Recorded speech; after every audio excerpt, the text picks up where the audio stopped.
Today we will listen to a talk from Dr. Bobby Wright discussing how white women successfully hijacked black liberation movements progressed during the 1970s. See what happened in the 60s? Why we lost the battle in the 60s. Why you never hear nobody talk about the 70s. How many of you people here talk about the 70s? Nobody. Everybody said, boy, in the 60s. And here we are in the 80s. You know what I mean? Nobody talk. Because in the 70s, those whites regrouped and wiped us out. You see, here's what happened. White women saw their men in trouble.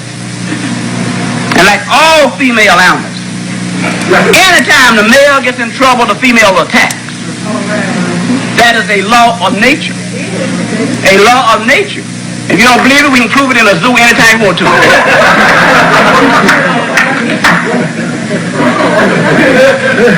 Now, what happened, white women came out and captured our women and convinced us that white women were not as racist as white men. And convinced us, or convinced our women, that they would place them above their husbands, their brothers, their lovers, their children, their sons, everything. Then the white gays came out and convinced our gays it was a gay struggle. And stole our gays. You know? Okay? White students came out and grabbed our black students, said it was a student struggle, and wiped out our black students. And all of a sudden, we have to wonder, where's the fight? You know what I mean? You know, it's not about. So now they're coming up with books such as, book is The Declining Significance of Race. Brother named Wilson wrote that book, who is the chairperson of the Department of Sociology at the University of Chicago. That's very revealing. Because out of that same department came who? Black bourgeoisie. E. Franklin Frazier in 1939. That is the Chicago school where you show. So what Wilson is saying, this brother wrote this book, The Declining Significance of the Race. And race is declining in significance, and now class becomes important. Of course, Wilson is the only black in the Department of Sociology at the University of Chicago. That's one reality. The other reality, he has a white wife. Now, race declines every night for him. You know, that's what it's all about. During the late 1960s and into the 1970s, black liberation movements such as the Black Panther Party, SNCC, Nation of Islam, and later Republic of New Africa gained momentum.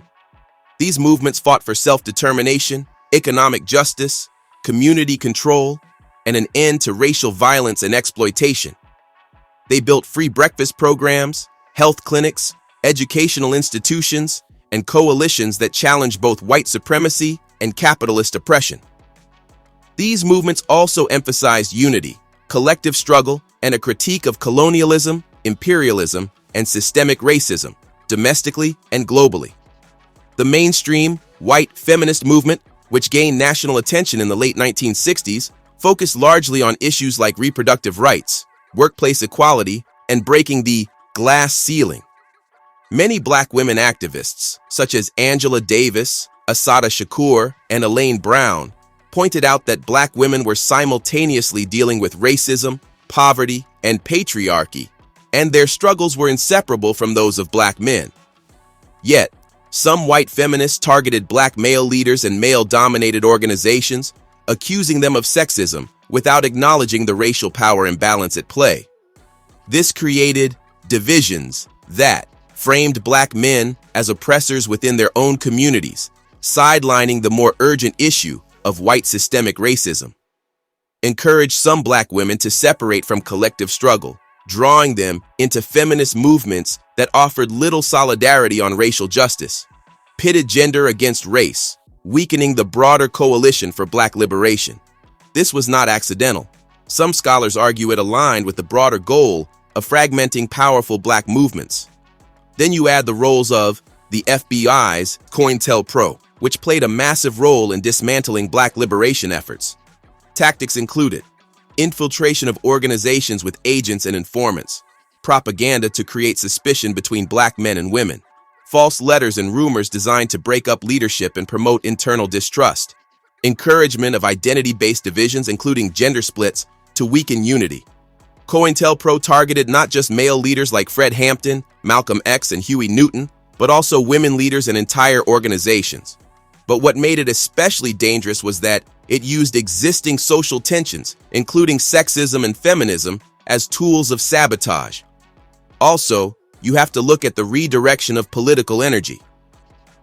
By the late 1970s, some funding and political support shifted toward individualistic, identity-based activism over collective liberation. The focus on gender equity within systems of oppression, like corporate America or academia, was promoted rather than dismantling those systems altogether. Black women and men who had fought together were increasingly encouraged to view each other as political adversaries rather than comrades in the same struggle. This shift diluted the radical energy of the Black Power movement and recast liberation in terms acceptable to mainstream white liberalism.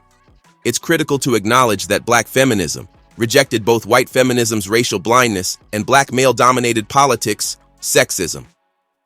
Black feminists argued for a holistic liberation. Race, class, gender, and sexuality all needed to be addressed. The dismantling of the Black liberation movements of the 1960s to 1970s was not the result of a single factor.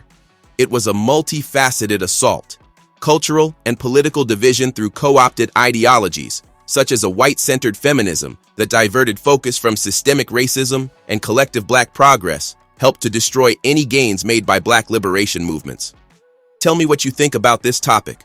Hope you find the information in this video informative. Feel free to like, subscribe, share, comment. Thanks for watching.